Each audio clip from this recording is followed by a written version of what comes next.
G'day guys, it's the Pink King here, and I'm back with my coverage of the AFL 2020 Premiership season. We're in the last game of the Saturday matches for round 8, and we've got St Kilda versus Carlton. Both teams around about the mark this year. Carlton actually doing a whole lot better than I thought they would be. I thought both these teams would be around about the same mark. Carlton, shooting higher than I thought they would. I think they're actually, if they win this, they'll be top 4, because Richmond lost earlier in the round. A win here puts them in the top 4, and I really thought that they'd both be sitting slightly outside the 8. So St Kilda's round about where I thought they would be. Maybe a touch lower than I thought they might finish. Whereas Carlton's, about 4 or 5 positions higher than what I thought they would be. So, not a bad day for it at all. Should be a pretty interesting match. I think both these teams have been playing pretty well recently, so it's good to see what happens. They're also apparently both rated 82, so according to the game, they're like for like and pretty much level playing field coming into this one. So let's see how it goes.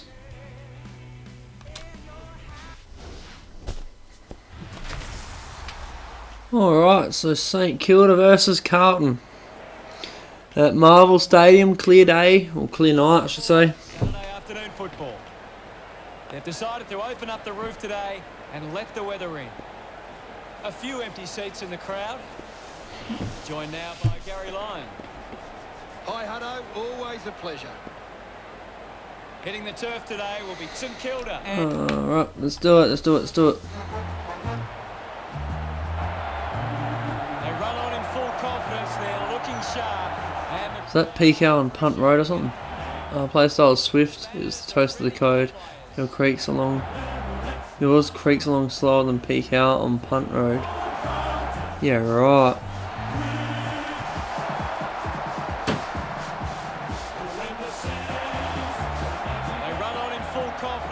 Is that right? I thought he had a milestone last game. Ryder playing his 250th game. I swear he played a milestone last week or week before that.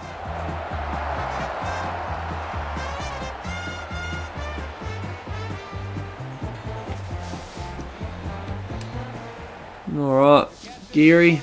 Make their way to the middle for the coin toss.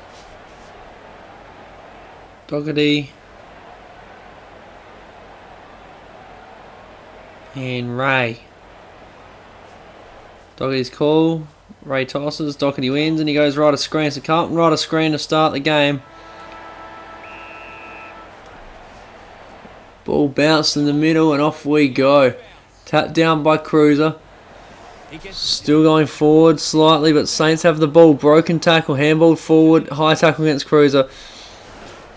So Saints finally get the clearance. Inside 50, marked by Zach Fisher. So immediately it's turned over. He goes down the wing, and Mitch McGovern takes the mark. He goes wider, no mark taken, and Ryder kicks short to Ryan Abbott. Abbott sees Hanbury all by himself. He plays on. Handballs it forward and a point to Tim Embry. He just couldn't kick straight enough. Thought he could have kept going too. So St Kilda on the St Kilda on the board first. As Carlton try and work it out defence. They've done pretty well so far. 60 out and it's going to be a ball up. It'll be a ball up. What are your thoughts at the moment, Gary? Tap down, ball comes loose, socket forward. St Kilda trying to get on the front foot again, but Carlton managed to work it out of defence again. Quick kick, Petrosky Seton takes the mark. He goes sideways to 2 Carlton players. Matthew Cruiser takes the mark, sends it into the 50, comes out the back of the pack, and Shane Savage gives away a high tackle. So Casbolt has a shot from about 45 to put Carlton in front with the first goal of the game, and he kicks it out in the full. So Not a good kick to start And it will be coming back. his match. 9 minutes to go as Jones kicks it out of defence. Out the back, kicked short, marked by Billings. He plays on immediately, sends it down to Membry. He can't take the mark. Ball pops out and sent into the 50 by the Saints. And Ryan Abbott comes down with it. 45 So he'll take a shot from about 40 out. going for goal. It looks like a goal. No, it's hit the post. So Kilda with another point. 2-0 so far. Points.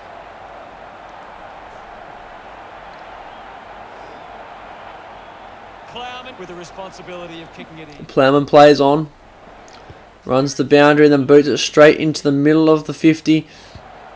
Soccer forward by the Saints, and they're going to get their first soccer forward again. Another point. Jade Gresham could have picked up that ball, run to the goal line, and sent it 20 rows back. But instead, he soccers it over the point line, or goal line for a point, I should say. Stands tall. And Cripps takes the mark. So Carlton trying to work it out of defence, and again a quick tackle on Sam Walsh, right on the 50 for a ball up. Just swats it away. St Kilda seem to be pretty good out of the stoppages. It seems to be coming out their way most of the time. And then we have it again, tapped down to a St Kilda player. It was Dougal Howard, and he's missed now. So 4 points to nothing. No goals scored so far. By 4 points. And 4 points could be costly come the end of the game. Jimmy Webster takes a mark. He's just outside 50, goes short, and the siren goes as the ball's punched over the boundary line. So 4 singular points Want to keep it up if they're going to win this. to St Kilda to begin the match. No goals scored for either team so far. St Kilda seem to have the better The contest, the opposition are getting of the two teams at the moment, and that's what the scoreboard suggests. But they could have 4 straight. None of those points were overly hard. They could have kicked all of those. So really left it real open for Carlton to come through and put them away in the second quarter, or in the second half even. Ryan Abbott with 3 disposals. Everyone else in the major ball winners have 2. Interestingly enough, there's a Lockie Plowman and a Lockie O'Brien in the major ball winners, both spelt different ways. So let's get into it. The siren sounds for the start of the second. Ball bounced, tapped down, and St Kilda seem to have the clearance again. Handballed backwards, and Gira gets him tackled immediately, so no disposal there. Punches are clear. Petrescu Punch down, Petrescu-Seaton gets the ball, and Zach Jones gives away a free kick. So Carlton are the first inside 50 of the quarter. And for some reason they go backwards to Ed Curnow, who's now outside 50. They could have had a shot.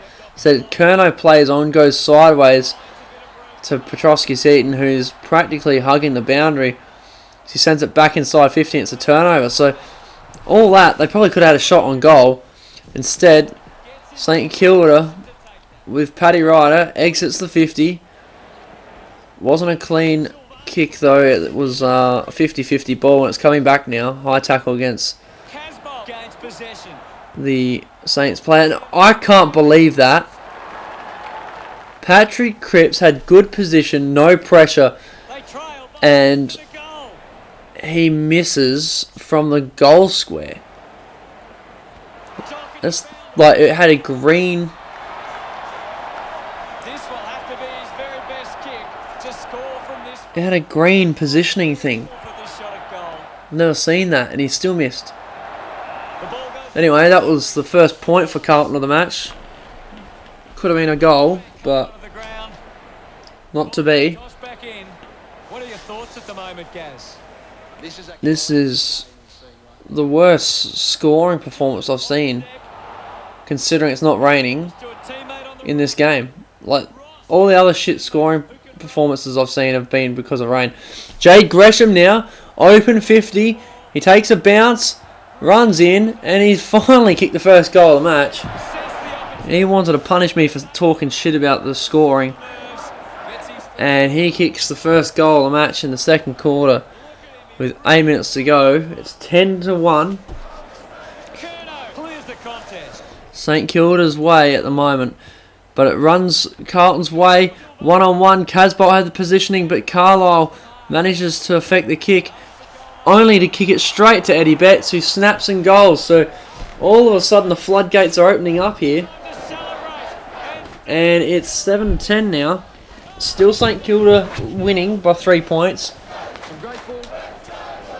Carlton have turned it over too often today. But that's been pretty much the margin all game, as it's kicked out to the wing by St Kilda. Brad Hill takes the mark. He goes down the line to the 50 where Dan Butler takes the mark. He runs around and plays on, kicks it barely a metre forward but sideways. Zach Fisher takes the mark, kicks it to the wing, and Carlton are away here. They got out the back, kicks it up, forward flank. St Kilda win the ball back. The ball's bouncing around the hands of all these different players, but then booted out of bounds on the fall by Jack Silvani. So a minute 10 remaining as St Kilda kick it out of defence. They managed to get a... No, it's not a ball up. The ball's loose and it's socked down the wing as the siren goes.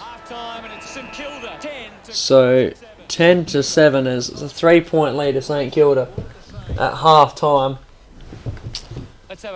And it's still a fairly even contest, 50-50 possession as well. Not a whole lot between the two teams, and that's why the scores are close.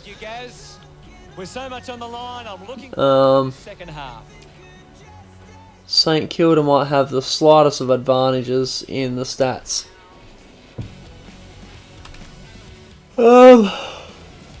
Brad Hill, Ryan Abbott both have 3 disposals. So does Ed Curnow and Jack Savani. And then you've got Zach Jones and Lockie Plowman with 2. The 2 goal scorers for the match so far are Jade Gresham and Eddie Betts. 2 of the best small forwards in the game. Cruiser knocks it down, pushing it back against... actually, I didn't see who gave away the free kick. Short kick to Jack Newlands, the former St Kilda player, now at Carlton. The kick from Robertson easily takes the mark. St Kilda kicking around. It's not the best positioning to be doing this. They finally go forward. It's turned over by Charlie Curnow.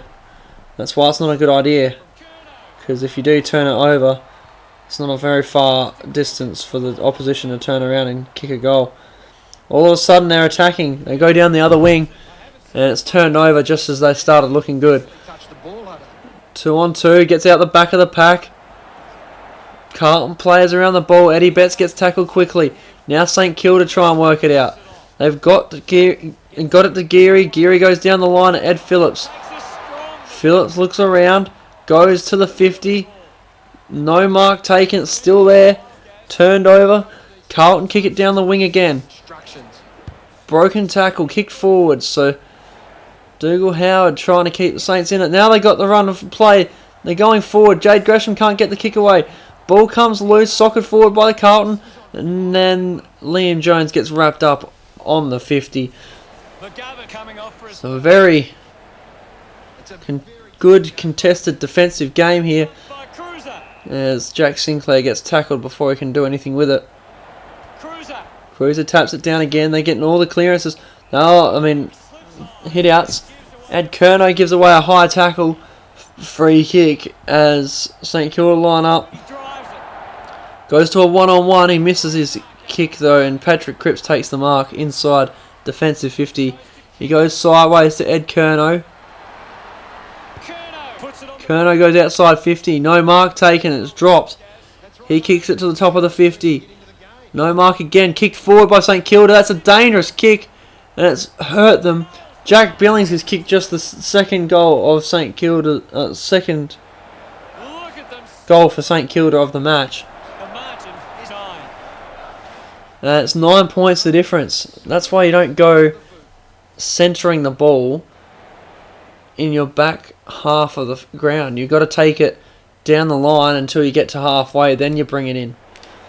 It's quite simple. Because that was one quick kick goal. He just crumbed the pack. And St Kilda The handball now from Curnow. looked like they were going the wrong way that whole time. I don't know what they were doing. I thought I must have got it wrong. I thought it must have been Carlton. They soccer it forward. Carlton first to the ball. Ball spills out. Jade Gresham now. Oh, he can't get a kick away. Broken tackles everywhere. Spun around. Is that Dan Butler? It's Jack Loney. It looked like Dan Butler-esque. But he misses, and it's 10 points the difference. 35 seconds left in the quarter. Carlton can't score, but maybe might be silly enough to turn it over, and they have. Lockie Plowman's played on and kicked it straight out in the full. The siren goes for three-quarter time, and we could be looking at a 16-point ball game if he kicks straight here. Or at least 11 points. It is going to be a tough kick, though. I've seen it happen before, though.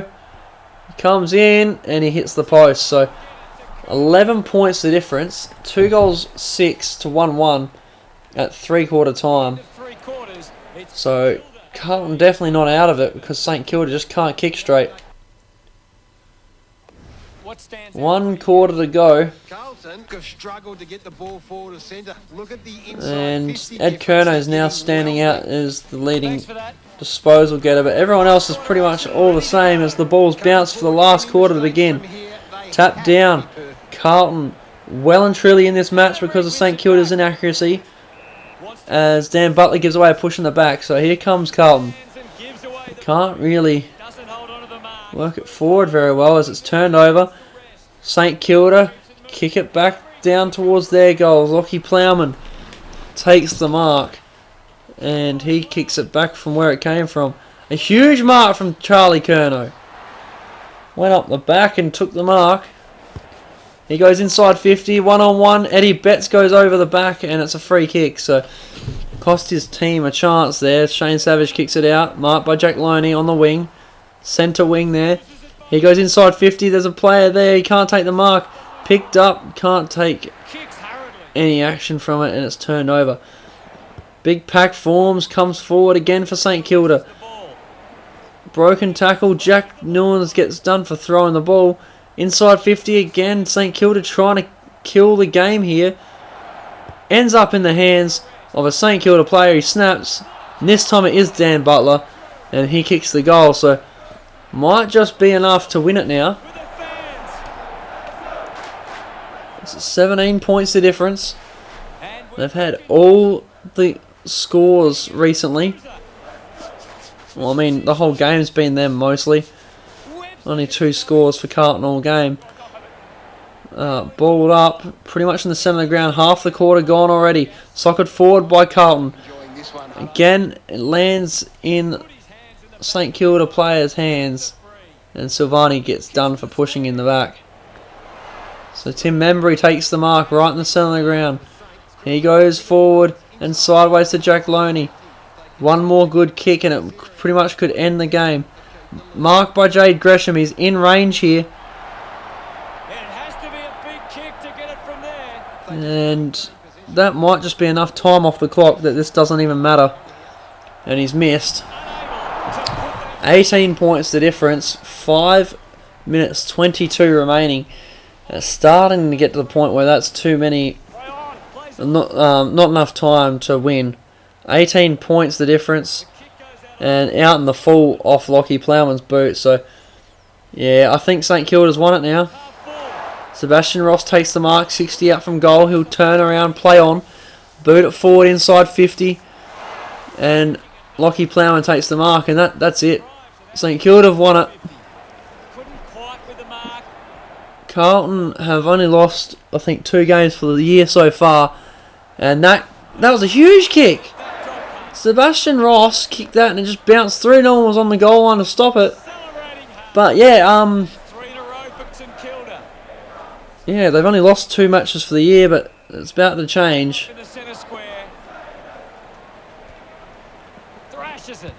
They had a chance to get in the top 4 and it's not going to happen now. Well, not yet anyway, as the siren goes. St Kilda get the win over Carlton. A bit of an upset here, To celebrate that victory. based on the ladder positions anyway. Here today. One side just put in more effort. They ran harder defensively and were willing to help out their teammates more. It proved to be. Carlton were never really out of it until that last quarter. It's just they just couldn't ever get it their way, could they? It was always either a stalemate or it went St Kilda's way. It never really went in Carlton's favour. That's all. And the stats actually look fairly one-sided now And we'll see you again. by the end of the game. Sebastian Ross with 6 disposals and a goal, so I think he's man of the match. Lockie Plowman and Ed Curnow both got 6 as well. Lockie Plowman was the full-back and he had all the kick-outs, so I don't think he'll be in the best players. Curnow might be. Geary had a few intercept marks, so I think he's a good chance of getting the best players, and you got Brad Hill as well. But I think, yeah, Sebastian Ross, Curnow and Geary. Not bad, not bad. I got 2 of the 3. Cripps was the best on ground for Carlton and not Curnow. Which I'll accept because that's fair enough. So yeah, a real arm wrestle for most of that match. As you can see, it was only late in the third quarter that Carlton started losing it. St Kilda started pulling away based on that worm. But that will do us for today. I'll be back tomorrow with the 2 games that remain. Now, what was it? It was Port Adelaide and someone. And North and Hawthorn. So yeah, stick around for that tomorrow, and I'll see you guys later.